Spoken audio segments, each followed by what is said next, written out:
On December 7, 1941, at 7:45 a.m. in Pearl Harbor, aboard the battleship Oklahoma, the morning colors ceremony was underway.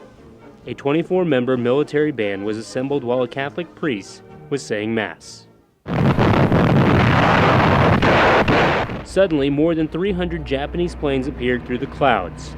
It was a surprise attack, with enemy planes dropping bombs and torpedoes. Those torpedoes streaked through the water, headed straight to the Oklahoma. According to the Navy, 3 torpedoes exploded below the waterline. December 7th, 1941, a date which will live in infamy. Men began scrambling up from below decks through hatches and gun ports. The alarm sounded that the ship was filling with water down below. The order was given to abandon ship. As the Oklahoma caught fire and burned, sailors scrambled over its bottom and jumped into the water. Pearl Harbor was now ablaze, with wrecked and burning ships.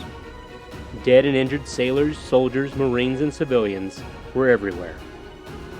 The final toll of the attack would be 2,403 killed, more than 1,100 wounded.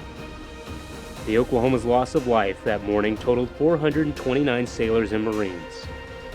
The tangled wreckage of the ship rolled over as the fire continued, and partially sank, entombing hundreds inside. Typically, the Navy would not have attempted to recover the victims, but because much of the Oklahoma was still intact, and there were sailors trapped alive below deck, the Navy believed it might be able to salvage the ship and save the survivors. Indeed, rescuers drilled holes, saved 32 men. Later, Navy personnel worked for 3 years to recover the fallen crew. But as the remains came in, laboratory staff were only able to identify 35 men. On October 1949, a military board classified all the remaining servicemen and women who could not be identified as non-recoverable, including 24-year-old Navy Fireman First Class Frank E. Nicoles.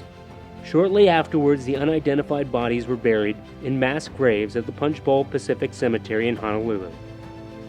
Nicoles' name was recorded on the walls of the missing, along with the others from the Oklahoma who died in the attack.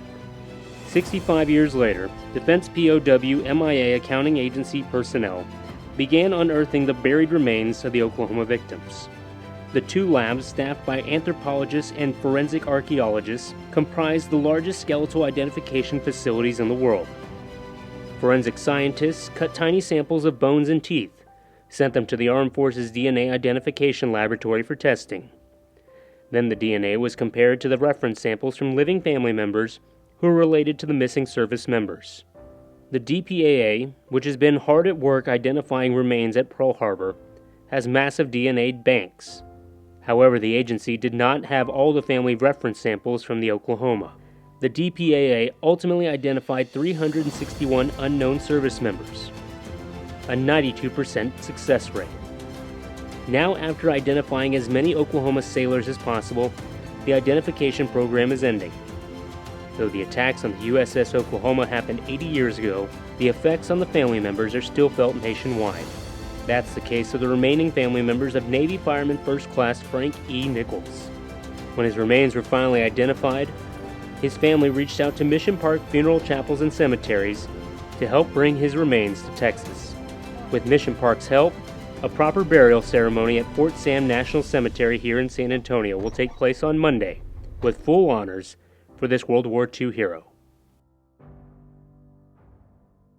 At Mission Park and Mission Park Cares, we'd like to bring you more programming each and every week. Yes, just subscribe here or catch us every Sunday morning on Fox 29. And remember, at Mission Park, it's our mission to care.